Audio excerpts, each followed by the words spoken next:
We really enjoy the matchup. We really enjoy playing them because they play as hard as anybody, not just in the conference. They play as hard as any team in the country. They truly play their tails off every second of the game. And so we had to find a way, and it wasn't pretty for us at all. It was just gritty. It wasn't pretty, it was gritty. There's nothing else to say. I mean, we just had to dig deep and find things, and I thought we went to a small lineup there when we were down, and that changed the tide of the game. When we put 4 guards in and sort of were a little bit more aggressive, breaking their pressure, and then our presses were a little bit quicker, and we were a little bit risk-taking because we were down, and it changed the tide of the game. So it was just a great job. I don't know how either team is even walking out of here. I mean, both teams just laid it out on the court. It was just a heck of a basketball game.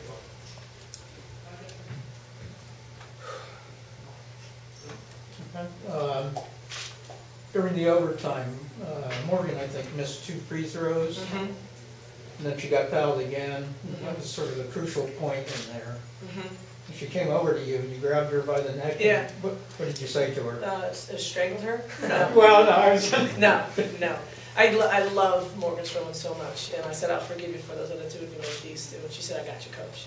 She's just a great kid, and she's a competitor, and you know, I just wanted to have a moment with her, just to get her. If they laugh, when they're laughing, they're confident and they relax, and they usually hit their free throws. Stephanie, how about those 2 big 3-pointers in overtime? I know you wanted them really badly. Yeah, I was open, so I was The first one time you were running out on the shot clock. You wasn't right at it, but I think there was like 4 or 5 seconds. Yeah, so I had to shoot it. Yeah, we called a couple of sets for. They had switched their defenses, and we recognized that my staff did a great job, and just told me that. I don't want to tell you what it is, but we recognized their switch. And we have 2 plays for that situation, and we ran the 1, and she got the 3 on the one side. Then the next possession, we ran the second play.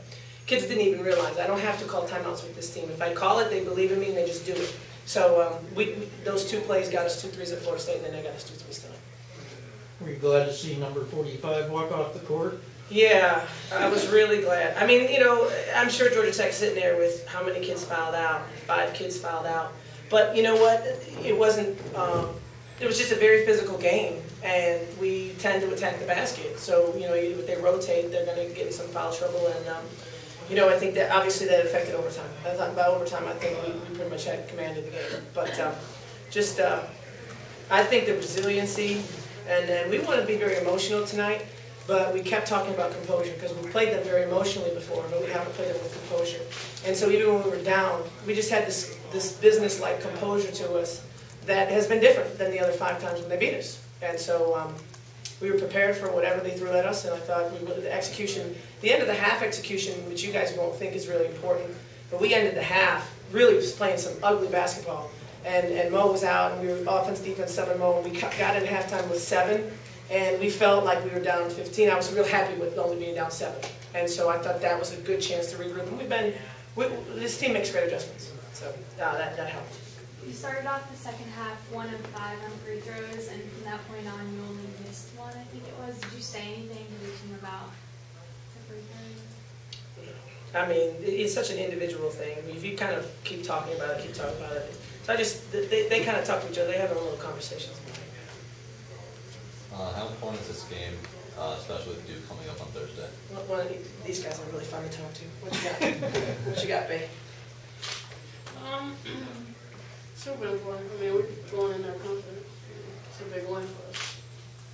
Duke's no big deal, right? It's nothing personal. No, I mean, you know, every team's a big deal. Georgia Tech's a big deal. This is a great basketball team that we just took to overtime and beat. I mean, I'm not talking just a good team. They're great. They're a great basketball team. They beat North Carolina. You know, they have 3 losses that in a row were the top 10 RPI teams. I mean, it was Tennessee, Rutgers, and Tennessee, Connecticut, and something. They're great. And so that's the ACC this year. We got 6 teams ranked in the top 25. So the next game, if it's Duke, whatever. I mean, it's Duke, it's Carolina, it's Maryland, it's whatever. You know, I mean, we just have to keep playing Miami basketball. And in fact, I think that's one thing we talked about in the timeout was I'm sick of talking about Georgia Tech and adjusting to them. I want you guys to be Miami right now. And I think that was like the 12-minute media when we had that. And then we kind of just got together and really sort of did a better job of responding. Babe, were you getting frustrated early? I mean, you didn't score a point until like 9 minutes left in the first half, you were driving, but the Yeah. girl was there. I was, not with my offensive performance, but like, my energy was down. Like, I couldn't, like, find a way to pick it up. And when coach took me out, it kind of made me mad because I felt like I was trying to get it started, but I could never start it. Looking at the game in regulation, most part of it looked like no way, no how that you guys can pull it out. Does that just say something about your tenacity and? Yeah, I think that we had been in that situation against Georgetown.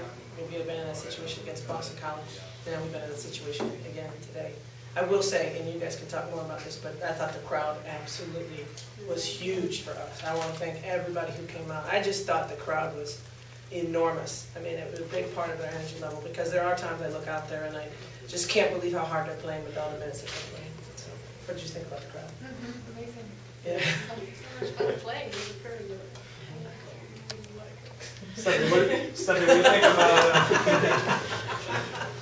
Stephanie, what do you think about Chanel Williams today? How she played, like brought all the energy. Oh, she was great when she came in. She had the most energy of all of us, and she just like picked us up, and she just came out from a sprained ankle. Yeah. So that's amazing. I mean, she did a great job. And Riquna, I know it's been publicized that you and Shanice are being closer the last couple of years, and she had a rough first half. 6 turnovers, 5 points. She ended with 23 and only had 2 in the second half, 2 turnovers in the second half. Did you say anything to her at halftime, or did you go up to her? Did you say anything? It was a team thing. We said we got to find a way to help her to get less turnovers because it was our fault that she was getting all those turnovers. So we had to like cut to the middle and like move for her. I feel like Mo is very like she knows herself and she knows how to change her own game. So she can come in second half and just be a different player. Stroman had a double-double, huh? Yeah. Wow. That's awesome. Coach, were you wondering when the turnovers were going to end? 'Cause You know, I was really frustrated.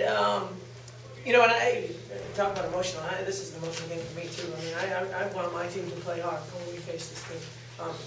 I was frustrated because we weren't cutting with confidence. It seemed like we thought it was a good idea, but we were hesitant. And that's one thing, you know, I always tell teams, if you're going to have a turnover, throw it to the 100th row in the bleachers. I don't care. But do the most aggressive thing. And I thought we had a lot of hesitation turnovers.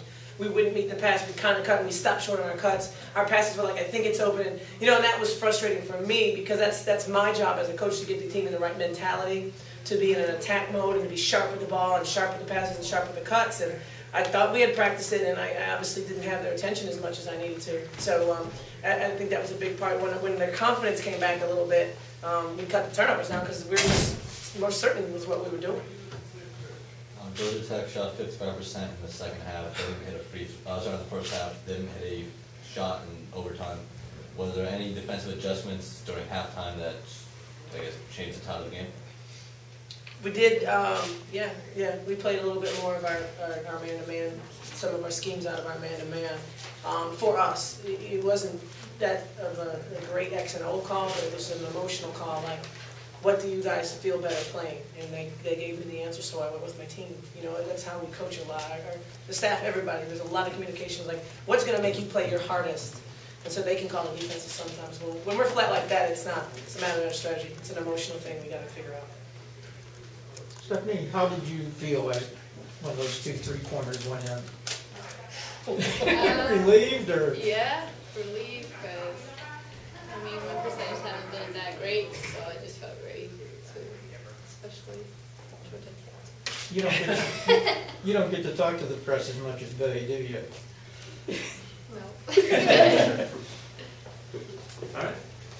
Thanks, guys. Thanks for coming out, Thank you. everybody. Appreciate it.